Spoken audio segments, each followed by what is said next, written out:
প্রিয় শিক্ষার্থীবৃন্দ, অনেক শুভেচ্ছা নিও। আশা করি তোমরা ভালো আছো, সুস্থ আছো এবং সুস্থ থাকো, এই শুভকামনা জানিয়ে আজকে আবার আমাদের ক্লাস শুরু করছি। কাজী নজরুল ইসলাম সম্পর্কে গত ক্লাসে আমরা আলোচনা করেছি। বিদ্রোহী এবং তার সম্পর্কে কথা বলতে বলতে আমাদের ক্লাস প্রায় শেষ হয়ে গিয়েছিল এবং কথা এত বেশি থাকে যে এত অল্প সময়ের ভিতর 10-12 মিনিটের ভিতর কি বা বলা যায়, তাই না?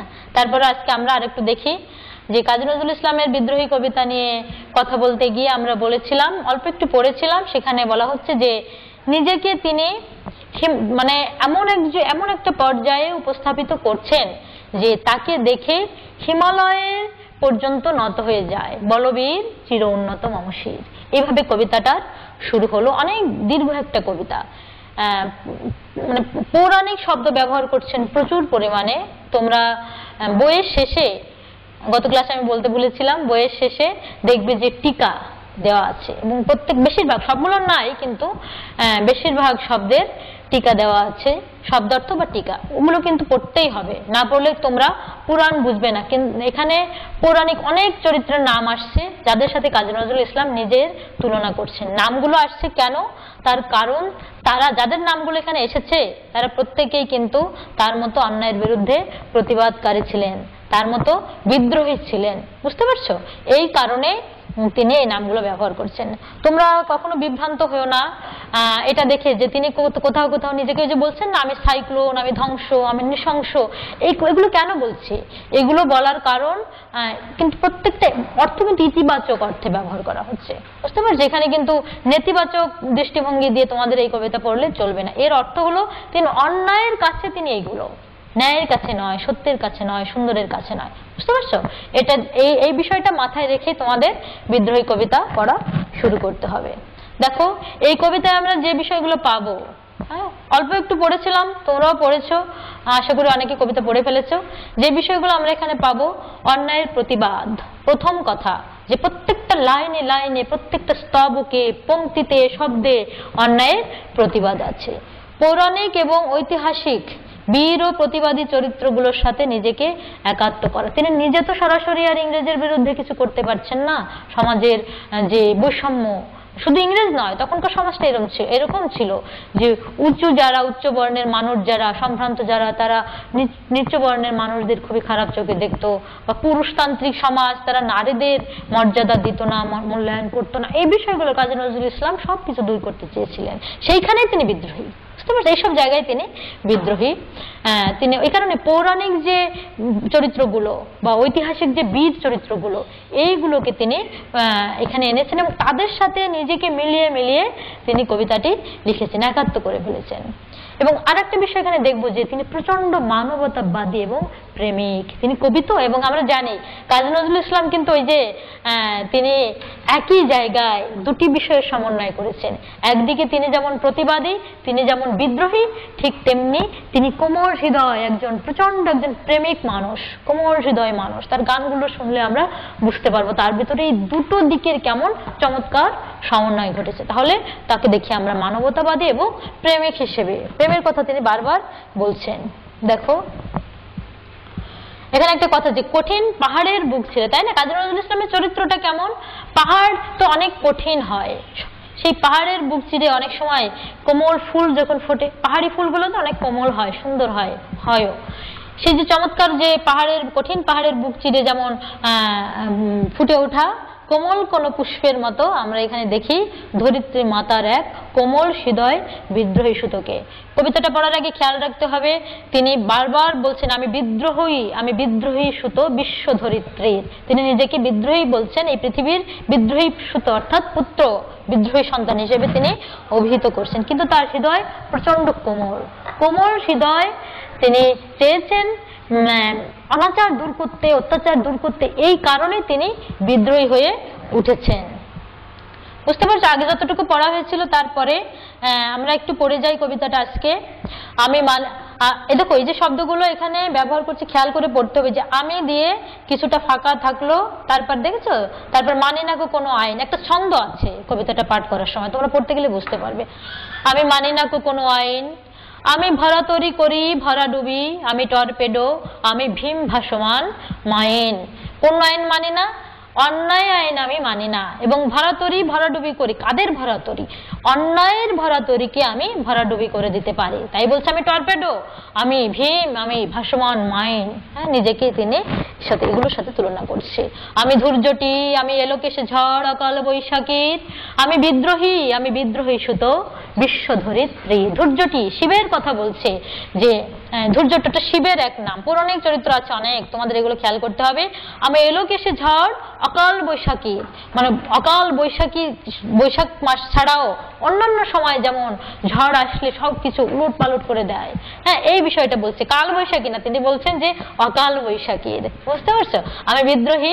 আমি বিদ্রোহী সুত বিশ্বধরিত্রীর। বলবীর চির উন্নত মমশির। আমি সৃষ্টি, আমি ধ্বংস, আমি লোকালয়, আমি শ্মশান, আমি অবসান নিশাবসান। নিজেকে তুলনা করছেন সৃষ্টির সঙ্গে, ধ্বংসের সঙ্গে, লোকালয়ের সঙ্গে, আবার শ্মশানের সঙ্গে। অর্থাৎ বৈপরীত্য, একটা দিক ইতিবাচক নেতিবাচক দুটো সমন্বয় ঘটিয়েছেন তিনি, তাই না? কখনো তিনি লোকালয়ের সাথে তুলনা করছেন নিজেকে, আবার করছেন শ্মশানের সঙ্গে তুলনা। তিনি অবসান নিশাবসান, দেখেছো বৈপরীত্য আছে। অবসান, সবকিছু শেষ হয়ে যাচ্ছে, আবার নিশাবসান মানে শুরু হচ্ছে। তাই নিশাবসান মানে কি? শুরু না? সকাল, নিশার অবসান মানে শুরু হয়, দিনের শুরু।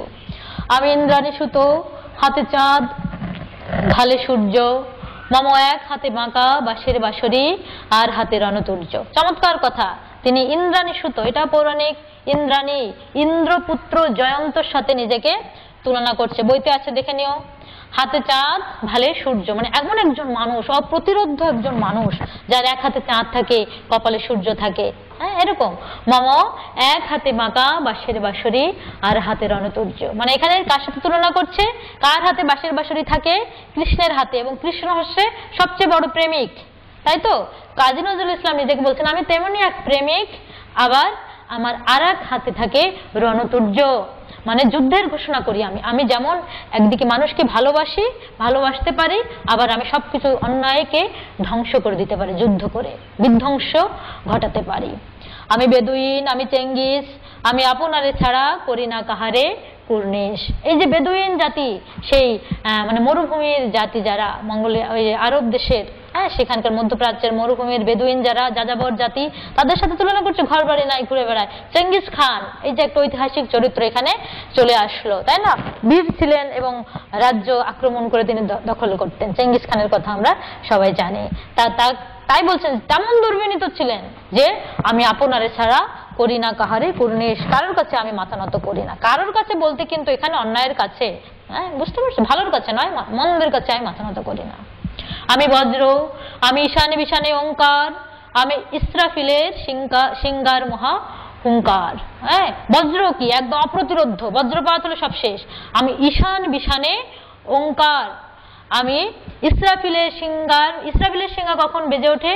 যখন কিয়ামত শুরু হওয়ার প্রাককালে ইসরাফিল সিঙ্গার ঘোষণা দিয়ে সবাইকে জানিয়ে দিচ্ছেন এবার প্রলয় শুরু হয়ে যাবে, সবকিছু ধ্বংস হয়ে যাবে। নিজেকে তিনি সেই ইসরাফিলের সিঙ্গার মহা হুঙ্কারের সাথে তুলনা করছে।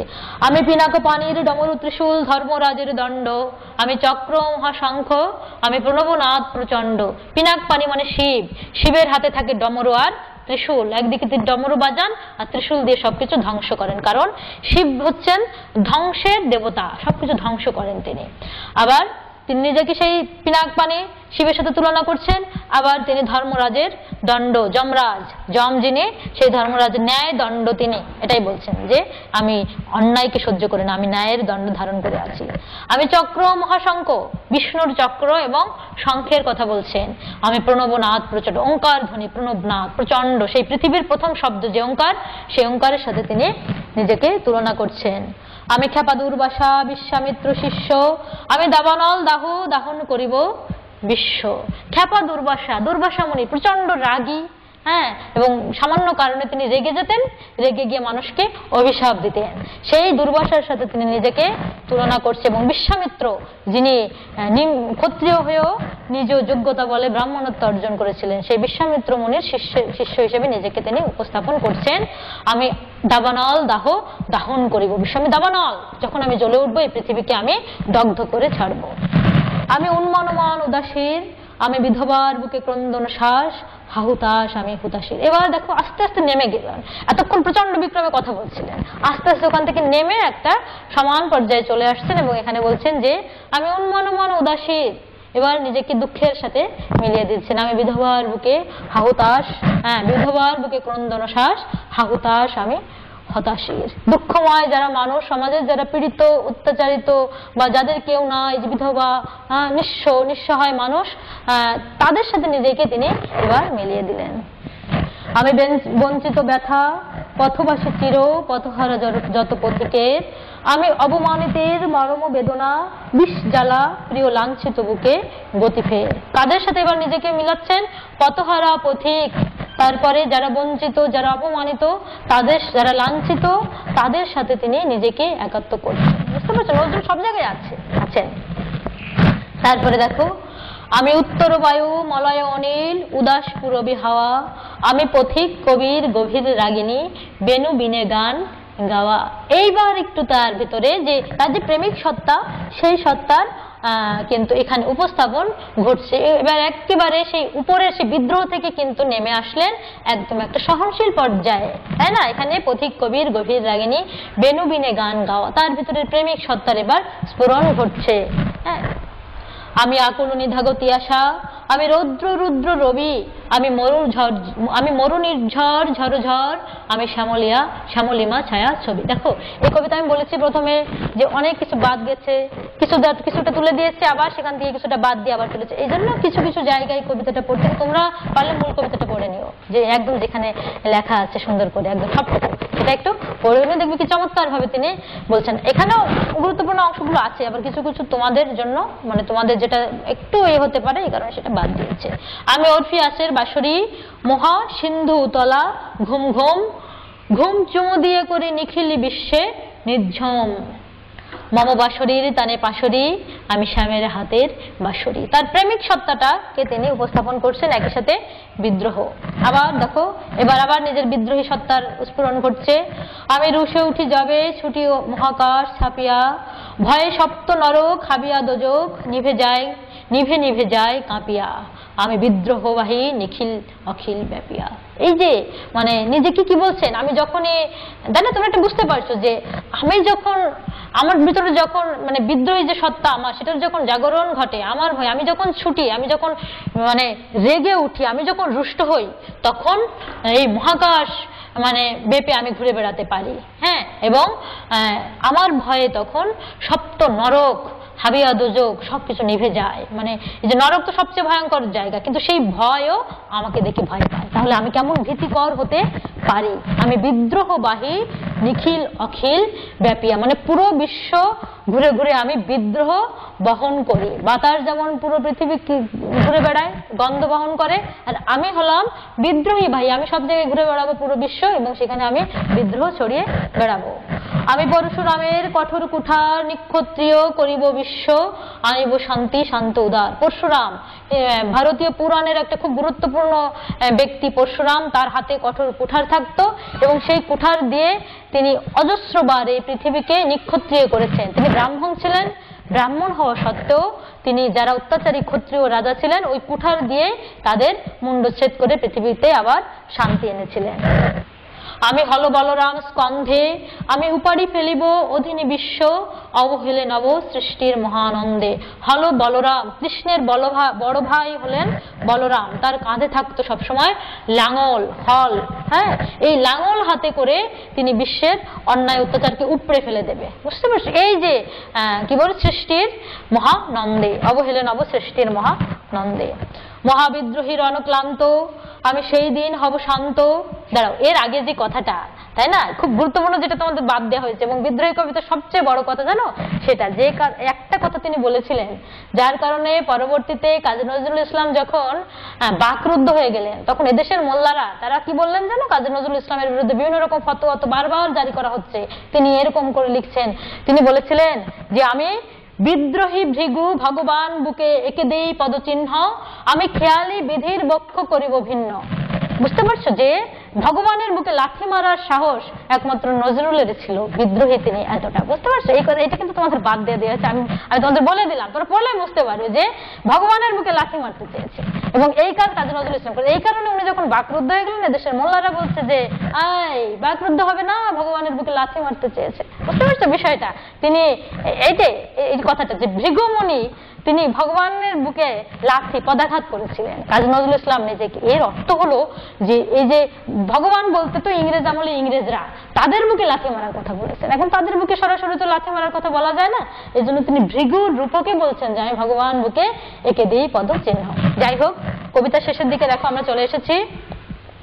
মহাবিদ্রোহী রণক্লান্ত আমি সেই দিন হব শান্ত, যবে উৎপীড়িতের ক্রন্দন রোল আকাশে বাতাসে ধ্বনিবে না, অত্যাচারীর খড়গ কৃপান ভীম রণভূমে রণিবে না। বিদ্রোহী রণক্লান্ত আমি সেই দিন হব শান্ত, আমি চিরবিদ্রোহী বীর বিশ্ব ছাড়ায়ে উঠিয়াছি একা চির উন্নত শির। তিনি বলছেন আমি সেদিন শান্ত হব। কোন দিন? যেদিন আর এই পৃথিবীতে অত্যাচারিত উৎপীড়িত এরা আর কাঁদবে না, যেদিন অত্যাচারীরা এই পৃথিবীর মানুষকে আর খড়গ হাতে অত্যাচার করবে না। বুঝতে পারছো? এইগুলো যেদিন অর্থাৎ একটা শান্তি নেমে আসবে পৃথিবীতে, সমতা স্থাপিত হবে, মানুষ শান্তিতে থাকতে পারবে, কোথাও কোনো হাহাকার থাকবে না, সেদিন আমি শান্ত হব। এই পুরো কবিতার শেষ কথাটা দেখো, তিনি নিজেকে যতই বিদ্রোহী বলুন না কেন, আসল কথা হলো পৃথিবীর সমস্ত অত্যাচার যখন যেদিন দূর হবে সেদিন আমিও শান্ত হয়ে যাব। তাই বলছেন আমি মহাবিদ্রোহী রণক্লান্ত, তিনি যুদ্ধ করে করে ক্লান্ত হয়ে যাবেন, তারপরে তিনি শান্ত হবেন।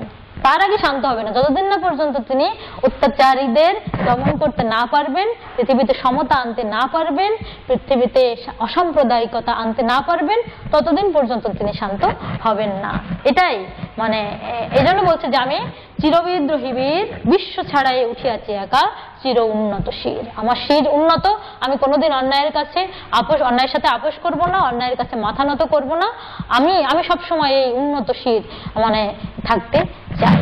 এটাই বিদ্রোহী কবিতাটা তোমরা পড়ো, দেখবে চমৎকার একটা কবিতা। কয়েকবার পড়বে, একবার পড়লে হবে না। শেষের ওই যে তোমাদের এগুলো দেওয়া আছে, টিকাগুলো দেওয়া আছে, ওগুলো পড়ো। আমি খুব দ্রুত বলে গেছি, তোমাদের হয়তো বুঝতে একটু সমস্যা হয়েছে। যদি সুযোগ থাকে আমরা এই কবিতা নিয়ে আবার আলোচনা করবো। খুব খুব চমৎকার একটা কবিতা, আমি বারবার বলছি, আমার নিজের প্রিয় কবিতা এবং এটা পড়তে গিয়ে আমি উচ্ছ্বসিত হয়ে যাই। এখানে সেই উৎসাহ দেখানোর সময় নাই। তোমরা ভালো থাকো সবাই, সুস্থ থাকো, এই পর্যন্ত।